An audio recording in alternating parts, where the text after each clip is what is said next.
जितने भी साथी का एग्जाम हो चुका है उसके द्वारा बताया जा रहा है कि भैया इस टॉपिक से सबसे ज्यादा प्रश्न पेपर में पूछे जा रहे हैं। तो मेरे भाई अगर आपका भी एग्जाम आने वाले दिनों में होने वाला है तो इस क्लास को आप लोग जरूर देख के जाइएगा, क्योंकि इस क्लास में हम उसी टॉपिक के प्रश्नों को करेंगे जहां से आपके पेपर में सबसे ज्यादा प्रश्न पूछे जा रहे हैं।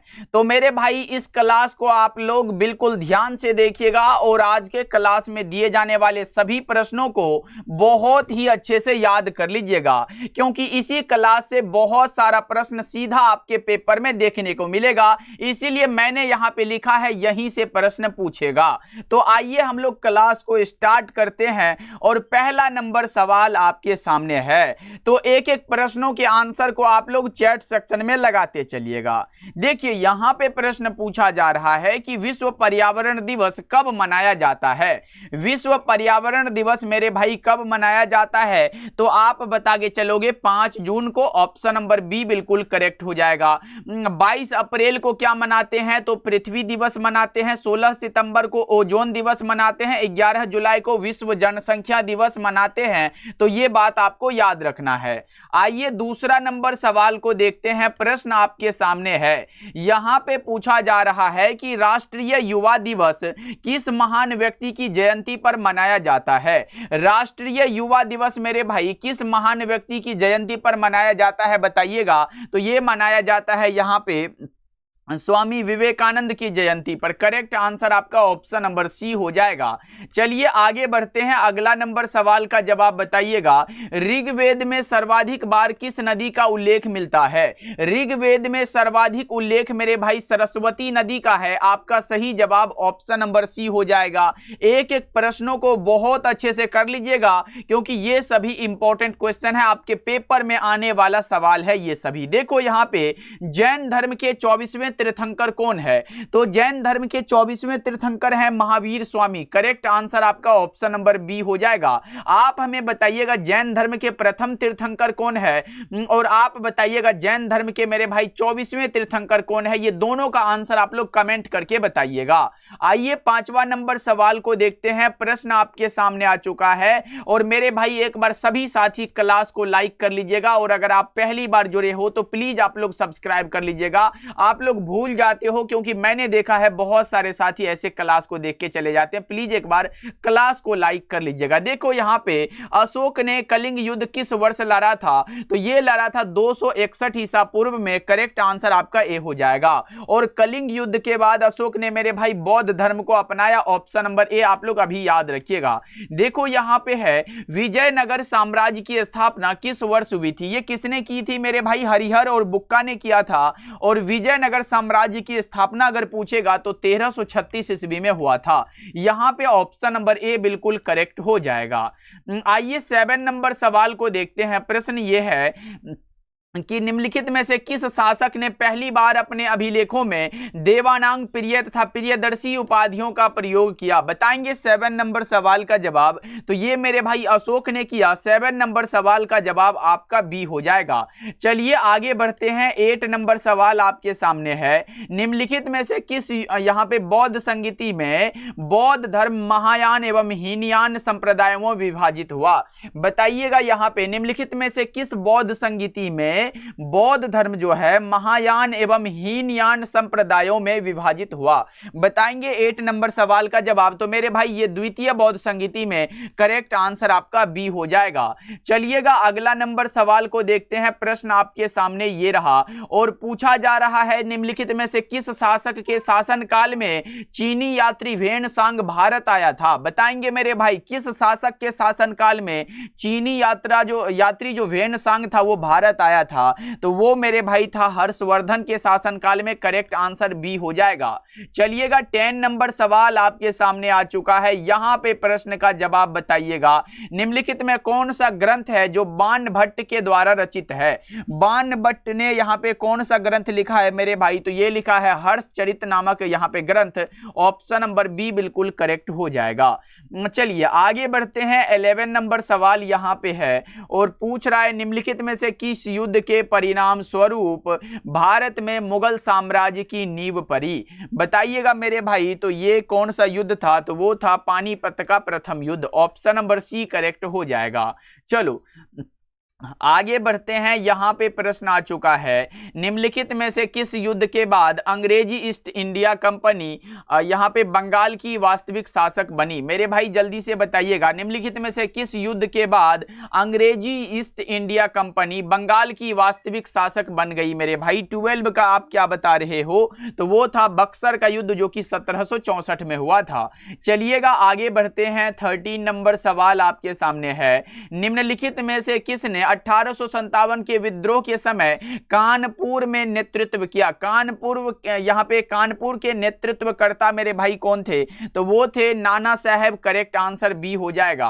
चलिए आगे प्रश्नों को देखते हैं। यहां पे प्रश्न है कि भारतीय राष्ट्रीय कांग्रेस के सूरत अधिवेशन जो कि 1907 का था, उसका प्रमुख परिणाम क्या था मेरे भाई? तो प्रमुख परिणाम था कांग्रेस का उदारवादी और उग्रवादी दलों में विभाजन। करेक्ट आंसर आपका ऑप्शन बी हो जाएगा। चलिए 15 नंबर सवाल को देखते हैं। निम्नलिखित में से किस अधिनियम के अंतर्गत प्रांतीय यहां पे स्वायत्तता का प्रावधान किया गया? बताइएगा मेरे भाई, निम्नलिखित में से किस अधिनियम के अंतर्गत यहां पे प्रांतीय स्वायत्तता का प्रावधान किया गया? आप क्या बताओगे? तो ये क्या हो जाएगा मेरे भाई? तो भारत सरकार अधिनियम 1935 का था। करेक्ट आंसर आपका ऑप्शन नंबर सी हो जाएगा। चलिएगा आगे प्रश्नों को देखते हैं। 16 नंबर सवाल आपके सामने है, पूर्ण स्वराज का प्रस्ताव भारतीय राष्ट्रीय कांग्रेस के किस अधिवेशन में पारित किया गया था? पूर्ण स्वराज का प्रस्ताव मेरे भाई लाहौर अधिवेशन 1929 में किया गया था, जिनकी अध्यक्षता जवाहरलाल नेहरू ने की थी। चलो आगे बढ़ते हैं, अगला प्रश्न का जवाब बताइएगा। यहां पे प्रश्न है, भारतीय संविधान सभा का गठन किस योजना के आधार पर किया गया था? भारतीय संविधान सभा का गठन मेरे भाई कैबिनेट मिशन योजना के अंतर्गत किया गया था। सही जवाब आपका बी हो जाएगा। चलिएगा 18 नंबर सवाल को देखते हैं। यहां पे प्रश्न है, निम्नलिखित में से किस शासक ने विक्रमादित्य की उपाधि धारण की थी? विक्रमादित्य की यहां पे उपाधि मेरे भाई किसने धारण की थी? आप बताओगे। चंद्रगुप्त द्वितीय ने। करेक्ट आंसर आपका ऑप्शन नंबर बी हो जाएगा। चलिए यहां पे प्रश्न आपका आ चुका है, बताएंगे, और पूछा जा रहा है, इलाहाबाद स्तंभ अभिलेख मुख्य रूप से किस शासक की उपलब्धियों का वर्णन करता है? 19 का आपने बताया भैया, वो करता है समुद्रगुप्त का। ऑप्शन नंबर बी करेक्ट हो जाएगा। चलो 20 नंबर सवाल का जवाब बताओ, खानवा का युद्ध किनके बीच हुआ था? खानवा का जो युद्ध हुआ था, ये हुआ था बाबर और राणा सांगा के बीच। राइट आंसर आपका ऑप्शन बी हो जाएगा। Correct answer. आइए मेरे भाई 21 नंबर सवाल यहां पे आ चुका है। देखिए ये कितना ज्यादा इंपॉर्टेंट सवाल है। निम्नलिखित में से किस युद्ध के बाद शेर शाह सूरी ने हुमायूं को भारत छोड़ने पर विवश कर दिया? बताइएगा मेरे भाई, निम्नलिखित में से किस युद्ध के बाद शेर शाह सूरी ने हुमायूं को भारत छोड़ने पर विवश कर दिया था? आप बता रहे हो भैया बिलग्राम यानी कि कन्नौज का युद्ध। ऑप्शन नंबर बी हो जाएगा। चलिएगा 22 नंबर सवाल आपके सामने आ चुका है और यहां पे पूछ रहा है कि निम्नलिखित में से किस मिट्टी में कपास की खेती सबसे अधिक उपयुक्त मानी जाती है? कपास की खेती के लिए काली मिट्टी उपयुक्त है। कपास की खेती के लिए मेरे भाई काली मिट्टी उपयुक्त है। इसका दूसरा नाम रेगुर मिट्टी है।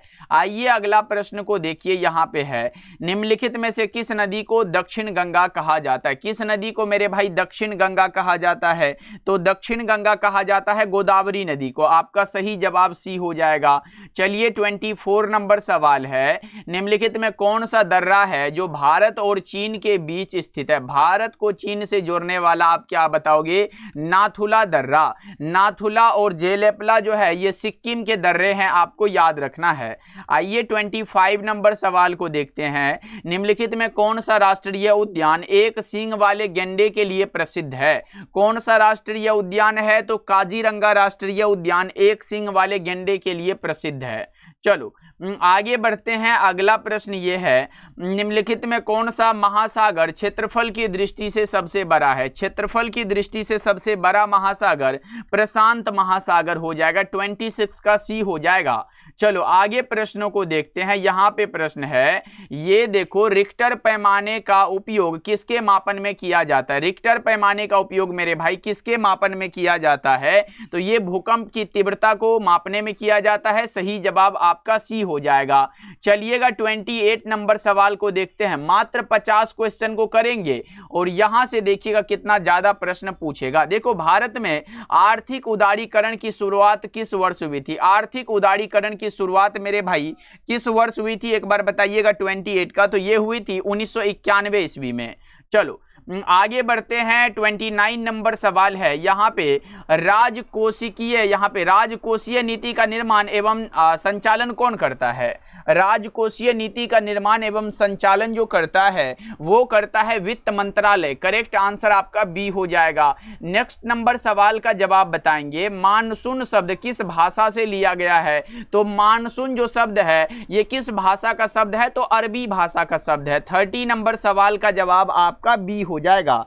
ओके, चलो आगे बढ़ते हैं। 31 नंबर सवाल है, यहाँ पे भारत में गेहूं उत्पादन के लिए सबसे उपयुक्त मिट्टी कौन सी मानी जाती है? तो सबसे उपयुक्त मिट्टी यहाँ पे आप जलोढ़ मिट्टी बता के चलिएगा। ऑप्शन नंबर बी करेक्ट हो जाएगा। मेरे प्यारे भाई क्लास को लाइक जरूर करते चलिएगा जितने साथी जुड़े हुए हो। आइए अगला प्रश्न को देखते हैं। यहाँ पे भारतीय संविधान की प्रस्तावना में समाजवादी और पंथ निरपेक्ष शब्द किस संविधान संशोधन द्वारा जोड़े गए थे? बताएंगे 32 का। तो ये बताओगे 42वां संविधान संशोधन जो कि 1976 का था। करेक्ट आंसर बी हो जाएगा। चलो 33 नंबर सवाल यहाँ पे आ चुका है कि भारतीय संविधान का हृदय और आत्मा किसे कहा जाता है? तो ये अनुच्छेद 32 को कहा जाता है। ये संबंधित है यहाँ पे संवैधानिक उपचारों के अधिकार से। किससे मेरे भाई? संवैधानिक, यहाँ पे याद रखिएगा, उपचारों के अधिकार से संबंधित है। ये इंपॉर्टेंट है मेरे भाई। और इसे किसने कहा है हृदय और आत्मा? तो भीमराव अंबेडकर ने कहा है। चलिए आगे बढ़ते हैं। प्रश्न आपके सामने है, भारतीय संविधान के किस अनुच्छेद में राज्य के नीति निदेशक तत्वों का उल्लेख प्रारंभ होता है? राज्य के नीति निदेशक तत्वों का उल्लेख मेरे भाई यहाँ पे बताइएगा कौन सा अनुच्छेद हो जाएगा? तो वो अनुच्छेद यहाँ पे अनुच्छेद 36 है। करेक्ट आंसर बी हो जाएगा। चलो आगे बढ़ते हैं। अगला प्रश्न यहाँ पे है, निम्नलिखित में से किस अनुच्छेद के अंतर्गत सर्वोच्च न्यायालय को मूल अधिकार क्षेत्र प्राप्त होता है? मूल अधिकार क्षेत्र प्राप्त मेरे भाई कौन से अनुच्छेद के अंतर्गत होता है बताएंगे? चलो बहुत अच्छे भैया, वो अनुच्छेद 131 होता है। चलो आगे बढ़ते हैं। अगला प्रश्न का जवाब बता दो कि राज्यपाल की नियुक्ति कौन करता है? राज्यपाल की नियुक्ति कौन करता है? तो ये करता है राष्ट्रपति। करेक्ट आंसर बी हो जाएगा। चलिए 37 नंबर सवाल है, भारत के संविधान में संशोधन की प्रक्रिया किस अनुच्छेद में वर्णित है? संविधान संशोधन की प्रक्रिया मेरे भाई किस अनुच्छेद में वर्णित है? तो ये हो जाएगा अनुच्छेद 368 में। ये वेरी इंपॉर्टेंट है मेरे भाई, इसे जरूर याद रखिएगा। चलो आगे बढ़ते हैं। अगला प्रश्न का जवाब बताइएगा। यहाँ पे प्रश्न है, निम्नलिखित में से किस देश का संविधान सबसे अधिक भारतीय संविधान को प्रभावित करता है? भारतीय संविधान को प्रभावित करने वाला मेरे भाई बताइएगा कौन सा संविधान है? तो आप बता रहे हो भैया ब्रिटेन का संविधान है। चलिए आगे प्रश्नों को देखते हैं कि संविधान सभा का गठन किस योजना के आधार पर हुआ था? संविधान सभा का गठन जो है ये किस योजना के आधार पर हुआ था? तो कैबिनेट मिशन योजना के आधार पर। ऑप्शन नंबर बी हो जाएगा। चलिएगा आगे प्रश्नों को देखते हैं। यहाँ पे प्रश्न है, जुलाई 2026 में अंतरराष्ट्रीय शतरंज महासंघ यानी कि FIDE के अंतरिम अध्यक्ष का यहाँ पे कार्यभार किस भारतीय ने संभाला? यहाँ पे अंतरिम नहीं होगा मेरे भाई, बताइएगा क्या हो जाएगा? जल्दी से बता दो ये क्या हो जाएगा। 40 नंबर सवाल का जवाब आपने बता दिया भैया, वो हो जाएगा Vishwanath Anand. Option number B correct हो जाएगा। चलिए आगे प्रश्नों को देखते हैं। यहाँ पे प्रश्न आ चुका है, 2026 राष्ट्रमंडल खेलों में भारत पदक तालिका में किस स्थान पर रहा है? भारत भैया यहाँ पे पदक तालिका में किस स्थान पर रहा है वो बात आपको बताना है। तो ये रहा है चौथे स्थान पर। करेक्ट आंसर सी हो जाएगा। चलो 42 नंबर सवाल है यहाँ पे, 2030 राष्ट्रमंडल खेलों का आयोजन भारत के किस राज्य में होगा? बताएंगे मेरे भाई किस राज्य में होगा वो भी तय है मेरे भाई। बताइएगा तो क्या हो जाएगा, ये गुजरात राज्य में होगा। चलिए आगे प्रश्नों को देखते हैं। यहां पे प्रश्न पूछा जा रहा है कि हाल ही में किस देश के साथ भारत ने मुक्त व्यापार समझौते को लेकर महत्वपूर्ण प्रगति की है। बताइएगा 43 नंबर सवाल का जवाब तो ये होगा United Kingdom, option number B हो जाएगा। किसके साथ मेरे भाई, यूनाइटेड किंगडम के साथ। चलिए आगे प्रश्नों को देखते हैं। यहां पे प्रश्न आ चुका है आपके सामने। हाल ही में विश्व पर्यावरण दिवस 2026 की थीम किस विषय पर केंद्रित रही है, तो वो हो जाएगा प्लास्टिक के प्रदूषण पर। करेक्ट आंसर बी हो जाएगा। 45 नंबर सवाल का जवाब आप क्या बताओगे। हाल ही में किस भारतीय शहर को एआई एवं सेमीकंडक्टर निवेश के प्रमुख केंद्र के रूप में यहां पे विकसित किया जा रहा है। कौन सा शहर है मेरे भाई, बताइएगा कौन सा भारत का ऐसा शहर है जिसको एआई एवं सेमीकंडक्टर निवेश के प्रमुख केंद्र के रूप में विकसित किया जा रहा है। बताइएगा तो वो हो जाएगा भाई यहाँ पे हैदराबाद को, ऑप्शन नंबर सी हो जाएगा। चलो आगे प्रश्नों को देखते हैं। यहाँ पे प्रश्न है वस्तु एवं सेवा कर यानी कि जीएसटी भारत में कब लागू किया गया था। भारत में जीएसटी 1 जुलाई 2017 से लागू हुआ। करेक्ट आंसर बी हो जाएगा। चलो आगे प्रश्नों को देखते हैं। यहाँ पे भारत में पंचवर्षीय योजनाओं का निर्माण किस संस्था के द्वारा किया जाता था। मेरे भाई पंचवर्षीय योजनाओं का निर्माण किस संस्था के द्वारा किया गया, बताइएगा तो ये किया गया योजना आयोग के द्वारा। चलो आगे बढ़ते हैं। अगला नंबर सवाल का जवाब बताइएगा। श्वेत क्रांति का संबंध किससे है, तो दुग्ध उत्पादन से है। श्वेत क्रांति का जनक अगर पूछेगा आप लोग से तो क्या बताइएगा, वर्गीज कुरियन। क्या मेरे भाई, वर्गीज कुरियन बता के चलिएगा। आइए अगला नंबर सवाल को देखते हैं। प्रश्न आपके सामने है, निम्नलिखित में से किस क्षेत्र का भारत की राष्ट्रीय आय में सबसे अधिक योगदान है। भारत की राष्ट्रीय आय में सबसे अधिक योगदान मेरे भाई किसका है, तो ये हो जाएगा तृतीय क्षेत्र का। करेक्ट आंसर आपका सी हो जाएगा।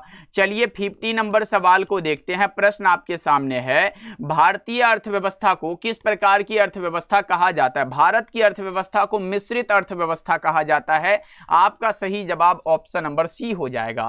तो मेरे प्यारे भाई इस क्लास में हमने पूरे 50 क्वेश्चन को कवर किया है। आप इसमें बताइएगा कि आपका स्कोर क्या रहा, ये कमेंट करके बताइएगा। और आज का क्लास आपको कैसा लगा ये भी जरूर कमेंट करके बताइएगा। मिलते हैं अगले क्लास में।